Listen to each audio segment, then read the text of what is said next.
السلام عليكم ورحمة الله وبركاته. بسمه وسبحانه وتعالى حامدا ومصليا ومسلما. أعوذ بالله من الشيطان الرجيم. بسم الله الرحمن الرحيم. أولئك على هدى من ربهم وأولئك هم المفلحون. وقال الله تعالى: اقرأ باسم ربك الذي خلق. وقال النبي صلى الله عليه وسلم: فاتقوا الدنيا واتقوا النساء. وعنه قال: قال رسول الله صلى الله عليه وسلم: الإيمان بدء وسبعون شعبة، فأفضلها قول لا إله إلا الله، وأدناها إمادة الأذى عن الطريق، والحياء شعبة من الإيمان، أو قام عليه الصلاة والسلام. মেহেরবানি করে সকলে দুরূদ ইব্রাহিম পড়ি। اللهم صل على محمد وعلى آل محمد كما صليت على إبراهيم وعلى آل إبراهيم إنك حميد مجيد. اللهم بارك على محمد وعلى آل محمد كما باركت على إبراهيم وعلى آل إبراهيم إنك حميد مجيد. اللهم صل وسلم وبارك عليه.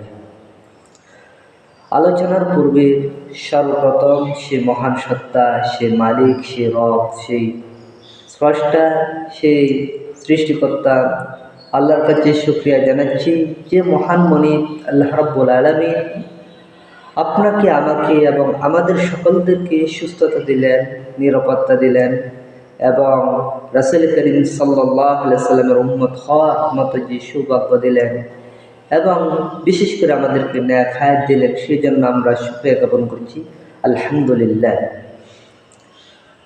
আজকে আমি আপনাদের সম্মুখে কিছু কথা বলবো। কথাটি হলো যে মানুষ যদি কোরআন হাদিস বিষয়ে পড়াশোনা না করে তাহলে তার কতটুকু ক্ষতি হবে বা সে কতটুকু গোমরার পথে চলে যাবে, এবং বিয়ের আগে প্রেম করা সম্পর্কে কিছু আলোচনা করবে ইনশাআল্লাহ।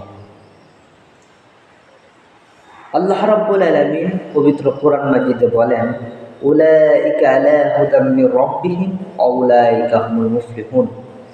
এই আয়াতের সরল অনুবাদ হলো, আল্লাহ তাআলা বলেন, যারা মালিকের কথা মতো চলে তারাই সফল কাম।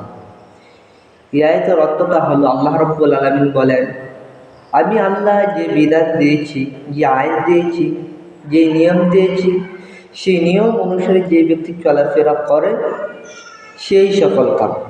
এখানে কারা সফল কাম এই প্রসঙ্গ যদি বলতে চাই তাহলে আল্লাহ রাব্বুল আলামিন দেখেন কত সুন্দর করে বলছেন, ওয়াল আসরি, সময়ের কসম, ইন্নাল ইনসানা লাফি খুস, নিশ্চয়ই মানুষ বড় ক্ষতির মধ্যে রয়েছে, ইল্লাল্লাযীনা আমানু, তবে তারা ব্যতীত যারা ঈমান এনেছে। প্রথম আল্লাহ তাআলা কি বললেন? ওয়াল আসরি, সময়ের কসম, আসরের কসম। কিসের জন্য বললেন?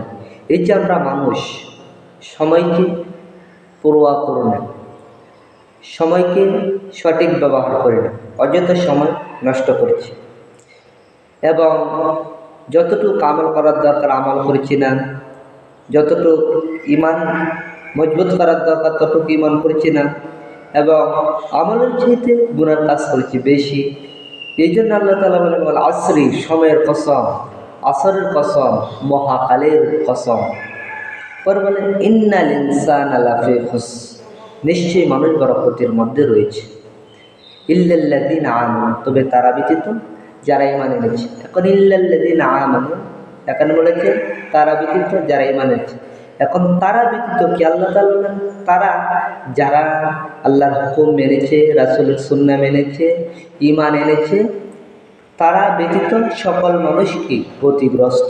এই যে আগের আয়াতে বলা হলো, ইন্নাল ইনসানা লাফি খুস, নিশ্চয়ই মানুষ বড় ক্ষতিগ্রস্ত। পরে ইল্লাল্লাযীনা আমানু, তবে তারা ব্যতীত যারা ঈমান এনেছে, যারা আমল করেছে যারা নিজের জীবনটাকে প্র্যাকটিক্যাল কোরআন হাদিস দিয়ে সাজাচ্ছে গড়ছে তারা ব্যতীত। আর যারা কোরআন হাদিস দিয়ে জীবন চালাচ্ছে না তারা তো ক্ষতির মধ্যে পড়ে আছে। ইন্নাল ইনসানা লাফি খুসর, নিশ্চয়ই মানুষ ক্ষতির মধ্যে রয়েছে, বড় খারাপের মধ্যে রয়েছে এবং বড় জঘন্যতমের মধ্যে রয়েছে। ইন্নাল ইনসানা লাফি খুসর, নিশ্চয়ই মানুষ ক্ষতিগ্রস্তের মধ্যে রয়েছে। তারপর বলছে ইল্লাল্লাযিনা আমানু, তবে তারা ব্যতীত যারা ঈমান এনেছে। এখন তবে তারা ব্যতীত বলতে তো বলাই হলো যারা ঈমান এনেছে, আল্লাহর কথা মতো চলে, রাসূলের সুন্নাহ মোতাবেক চলে, ইসলামের আইন কানুন বিধান মেনে চলে, তারাই একমাত্র সঠিক পথে আছে। আর যারা সঠিক পথে নেই তাদের জন্য হলো ইন্নাল ইনসানা লাফি খুসর, নিশ্চয়ই মানুষ বড় ক্ষতির মধ্যে রয়েছে।